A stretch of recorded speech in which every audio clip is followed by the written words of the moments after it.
दोस्तों आज बात करेंगे अपन जो पुलिस एफआईआर डोरी केस की जो पुलिस एफआईआर होती है उसको क्यूज कैसे करा सकते हैं, क्यूसिंग पे कैसे जा सकते हैं, कौन कौन से ऐसे जो एक सक्सेसफुल टॉपिक होने चाहिए, उसमें कौन कौन से ऐसे सक्सेसफुल पॉइंट होने चाहिए कि आपकी पुलिस एफआईआर जो दहेज केस की झूठी है वह डायरेक्टली हाई कोर्ट से क्यूसिंग हो जाए और आपको ट्रायल में पेश ना करना पड़े, ना ही आपका टाइम और ना ही आपकी मनी वेस्ट हो। इसके लिए एक सुप्रीम कोर्ट का जजमेंट भी लेके आया हूँ दोस्तों, जिसके आधारित पे मैं आपको सब कुछ डिटेल में बताऊंगा। वीडियो काफ़ी इंपॉर्टेंट और इंटरेस्टिंग बनेगा और आपके केस से कहीं ना कहीं रिलेटेड जरूर रहेगा, तो एंड तक जरूर देखना।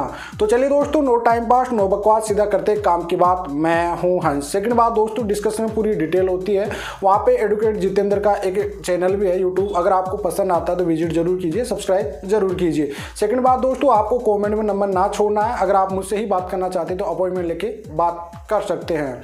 देखिए दोस्तों, सबसे पहले भाई जो आप पे पुलिस एफआईआर हुई है डोरी केस की, दहेज केस की, उसमें ऐसे कौन से सक्सेसफुल पॉइंट होनी चाहिए कि आप ट्रायल से भी बच जाए और आपका एफआईआर बेस पे ही क्यूसिंग हो जाए। जी हाँ दोस्तों, इंपॉर्टेंट टॉपिक बताऊंगा रिलेटेड टू सुप्रीम कोर्ट के जजमेंट के अकॉर्डिंग। दोस्तों देखिए, सबसे पहले आपने मतलब डोरी केस एक जो परफेक्टली होता है उसमें किसी भी महिला को पति या उसके रिश्तेदार कोई भी इतना प्रताड़ित करना कि वो सुसाइड करने के लिए मजबूर हो जाए। ठीक है, क्लियर कट सुप्रीम कोर्ट ये कहता है कि वो जो उत्पादित करते हैं डोरी के लिए ससुराल वाले या उसका हस्बैंड, कोई भी उसके सास ससुर, जो वो एक तरह से इतना उकसाया जाए महिला को कि वो सुसाइड करने के लिए मजबूर हो जाए। लेकिन आज की सिचुएशन में ऐसा देखा नहीं जा रहा, और मैं बार बार आपको क्यूसिंग की बात क्यों कर रहा हूँ, काफ़ी वीडियो लिया है, मैं 2-3 वीडियो लेके आ गया, क्योंकि जो आज की डेट में पुलिस वालों का हरासमेंट हो रहा है, लड़कों पर काफ़ी कुछ हरासमेंट होता है, बिल्कुल 1% भी उनकी बात सुनी नहीं जाती, या तो डराया जाता है, धमकाया जाता है, फिर कुछ अलग ही डिमांडें हो रही है आजकल, या फिर डायरेक्ट जेल में डालने की,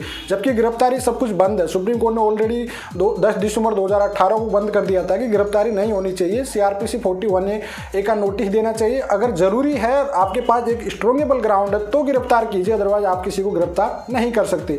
फिर भी आज के डेट में जो पति पक्ष होता है उसको प्रॉब्लम काफ़ी फेस करनी पड़ती है, और मेन जो हरासमेंट होता है वो पुलिस थाने तक ही होता है। इस वजह में बार बार क्यूसिंग पे लेके आ रहा हूँ वीडियो, और इसके जो भी रिलेटेड जितने भी मुझे जजमेंट मिल रहे हैं उनको मैं ढूंढ सर्च करके आपके लिए लेके आता हूं ऑलवेज। देखिए दोस्तों,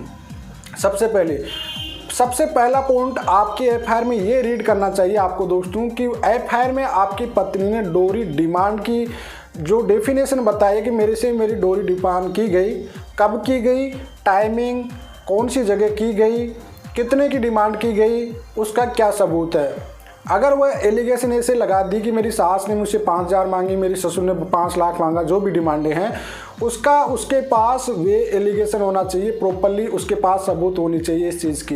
कहने से थोड़ी होगा, ये एक आपके सबसे पहले ग्राउंड बन जाता है कि इसका एक प्रॉपरली सबूत होना चाहिए आपके पास कि उसने डोरी डिमांड कब तो मांगी, किस डेट पे मांगी, किस डेट पे नहीं मांगी। ठीक है, टाइमिंग, ड्यूरेशन, सब कुछ कंप्लीट होना चाहिए। देखो, आप क्यूसिंग पे जाते हैं तो सबसे पहले आपकी चीज़ एफआईआर को रीड की जाती है वहाँ पे। ठीक है, आप कभी भी आपकी जो 498 की क्यूसिंग पे जा रहे हैं तो ज़्यादा एविडेंस की जरूरत नहीं पड़ती आपको, पहले आपको उस चीज़ की तरफ देखिए कि आपकी वाइफ ने क्या क्या एलिगेशन लगाया। ठीक है, अब उसके बाद सेकंड पॉइंट आ जाता है कि जिस टाइम पे उसने डोरी जो डिमांड की एफआईआर की आप पे पुलिस केस की, झूठी दहेज केस की, उस टाइम पे जो रिश्तेदारों का नाम मेंशन किया है, जो आपका नाम मेंशन किया है, उस डेट पे आप वहाँ पे थे या नहीं थे।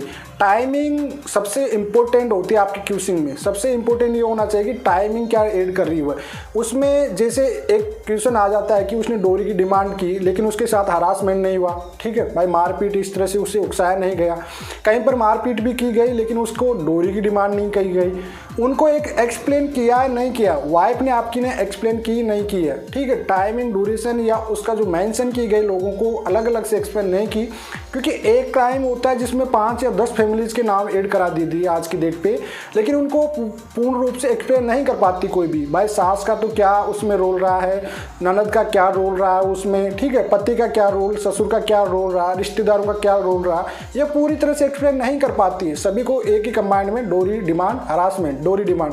भाई जब हरासमेंट आपके साथ हुआ तो घरेलू हिंसा का केस आपके लिए ऑलरेडी अवेलेबल है, तो आप लोग फिर 498 केस क्यों किया गया। ठीक है, जब 498 किया गया है तो आपके साथ हरासमेंट नहीं किया गया। ये चीज़ चीज़ें एक बहुत इंपॉर्टेंट पार्ट होते हैं दोस्तों। इसी चीज़ के लिए एक सुप्रीम कोर्ट का जजमेंट है, सुप्रीम कोर्ट का जो हरियाणा पंजाब वर्सेस जो सुप्रीम कोर्ट का एक जजमेंट है, जो आपको मैं डिस्क्रिप्शन में डाल दूंगा उसमें क्लियरली इसी पॉइंट पे एक्यूजिंग किया गया था एफआईआर को कि भाई जो टाइमिंग और ड्यूरेशन दोनों चीज़ें मेंशन नहीं की गई थी, उसमें टाइमिंग भी नहीं बताई गई थी उसमें कि कब तो ये घटना घटी थी, और उसमें एक्सप्लेन भी नहीं कर पाई थी कि भाई पति सास ससुर क्या रोल रहा है, इनका कोई रोल भी नहीं क्लियरली नहीं कर पाई थी। तो इस वजह से मैं इससे रिलेटेड जो भी जजमेंट के रिलेटेड पॉइंट थे मैंने पूरी डिटेल में बताया। जजमेंट आपको डिस्क्रिप्शन में मिलेगा, और ज़्यादा जानकारी के लिए आप जजमेंट को पूरा पढ़िए, क्योंकि ज़्यादा वीडियो लॉन्ग बन जाता है, इस वजह आप लोग ज़्यादा देख नहीं पाते हो। इस वजह मुझे शॉर्ट जो इंपॉर्टेंट पॉइंट होते हैं वो मैं आपको रीड करके समझा देता हूँ, यहाँ पे समझा। उसके बाद जो इंपॉर्टेंट पार्ट होते हैं और भी ज़्यादा रिलेटेड आपकी, उसको पूरी तरह से जजमेंट को रीड करोगे तो आपको काफ़ी कुछ इंपॉर्टेंट उसमें देखने को मिलेगा। तो चलिए दोस्तों, आज के लिए इतना ही। जय हिंद।